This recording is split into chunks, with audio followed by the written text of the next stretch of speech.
It's Rob Filipovic. Filipovic, okay, with Jaguar Land Rover, and we're going to take a look at the 2020 Land Rover Defender. Yes. So, super exciting one for us.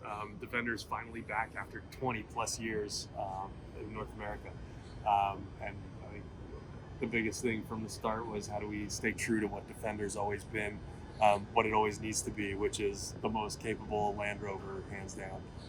And beyond that, one of the most capable SUVs in the world, hands down.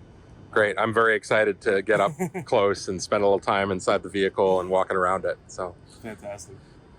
So I think starting from the outside, I think one of the biggest things is the exterior shape. And we always joke internally that Defender's always been a shape that a child could draw. It's kind of one of the simplest boxes around. that's not the Cybertruck. No comment. It's and I think the new one, the big thing was how do we stay true to that at first glance, someone looking at it, especially from the side, you can see Defender. And I think we've really kind of held true to that, and that really shines through. But with it, it's even more so bringing it around to the front and the back as well.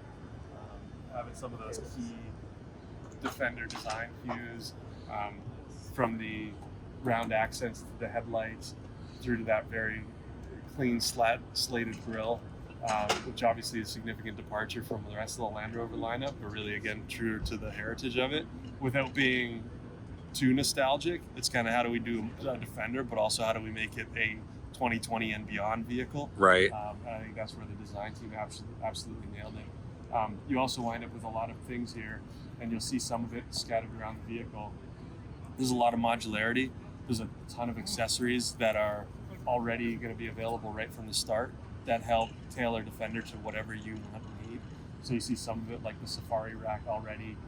We already have the snorkel that's going to be available right from day one, as well as other things like this one has actually the Defender flare kit to provide extra protection on the trail and off the beaten path. We've even got, this has the road bias tires, the most road bias. We've got two other versions of tires as far as an all-terrain and then closer to a mud-terrain tire available right from the gate, right out of the gate as well. So it really is kind of like, okay, what do you need Defender to do for you on a day-to-day, week-to-week, or even maybe annual basis? And then we're able to kind of build it up from there. Is there going to be a factory winch option up front? So it's not factory, but there is a port or dealer installed winch option. And it'll be fully integrated into the front bumper. There's a unique front bumper with extra front skid protection as well that comes along with that. And it's kind of like one of the most capable winches as well in terms of overall kind of capacity for it too. Speaking of that, so what sort of underbody protection is available for off-roading? Yeah, so right from the start, it's very heavily protected anyhow, as far as steel underguards for especially all of the key componentry. And then beyond that, we wind up having additional skid plates for front and rear available. And then also for the front of the vehicle, there's additional A-frame protection to kind of, again, protect it against any kind of simple dings and dents. Sure. And things like that. One of the big things we love to show off is actually what it was capable of in some of the trailers for the new Bond movie that's coming this spring. Yeah, I'm looking forward to that one. Yeah, so to put that in context, that is almost a fully stock Defender that they run through that. The suspension is straight out of the factory. Oh, wow. So you get to see there really kind of what is the Defender capable of if you're willing to take it to those extremes. Very cool. So drivetrain options for US. Yes, two. Okay. We've got a P300, which is a 296 horsepower four-cylinder, and then a P400, which is our Ingenium straight six with mild hybrid technology as well. And that's running a electric supercharger as well as a turbocharger. Okay, and those both 9-speed transmissions? What's the... They're both with our 8-speed 8-speed gearbox. Okay, great. Can we walk around and see some of the accessory options Yeah, here? absolutely. So we covered off already two of the key ones, as well as the safari rack. On the side here, you see the deployable ladder, just to help with any gear that you are getting up or down from the roof. So this is another key one. And this is a big piece of Defender right from the start, was ensuring that it's designed and engineered to be able to take all of these things. So you see a very clean mount with a roof rail on the side, and into the side of the vehicle. It's all been designed so it's very kind of plug and play, and that kind of you can kind of take on or kind of tailor it as you need. When you get around, you get the classic mud flaps on the vehicle, so these are kind of maximum protection to keep the vehicle clean as a whole. There's two different versions. There's also a smaller, more compact version of that. So again, just depending on what your flavor is. This one has the rear tire cover as well.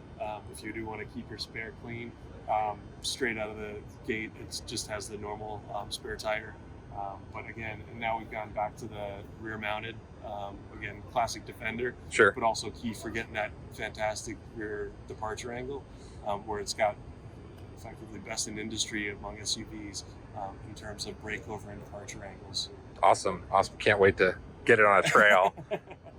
And then if we go on to the other side, you've got an extra gear carrier here for anything else that you might want to.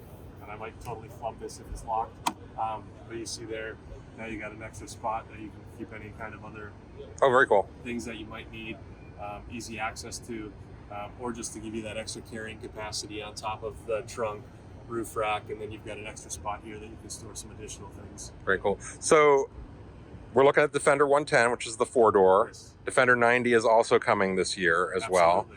well. And other than 2 less doors and 1 less row, any other differences we should be aware of?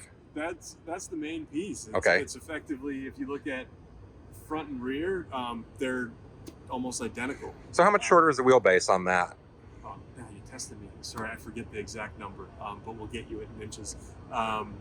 But it's effectively straight out of the rear door section. So actually, if you go from the center of the wheel back, the vehicles are the same. So identical departure angles between the two vehicles. And as I said, from the front door forward, the two vehicles are identical. Great. So it's really that compression in that rear door area and the elimination of the door. Excellent. But the other cool stuff with the 90 is it'll even be capable of carrying 6 people. So it's one of those where it'll have the regular 5-seat configuration with a center console, but on both the 90 and the 110, you'll be able to get a center jump seat for the front row. Fun. So you'll be able to do, as far as we know, it's the only vehicle of that size that you can do 6 people. Wow, very cool. Can we take a quick look inside? Yeah, absolutely. Great. I'll hop in on this side if you want to hop in the other, and we'll walk through it.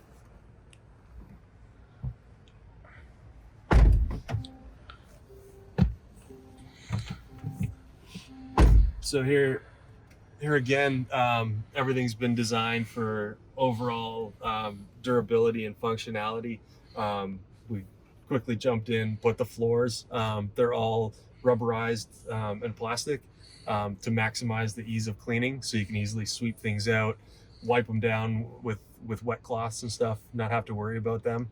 And then when you look around the rest of the cabin, it's kind of a very different design from what we have on some of our other cars. Yeah, no, I love this linear, open feel to everything in here. It's really spacious feeling. So same idea. You've got this big cavernous opening in the center console there too. The big opening at the top of the dashboard.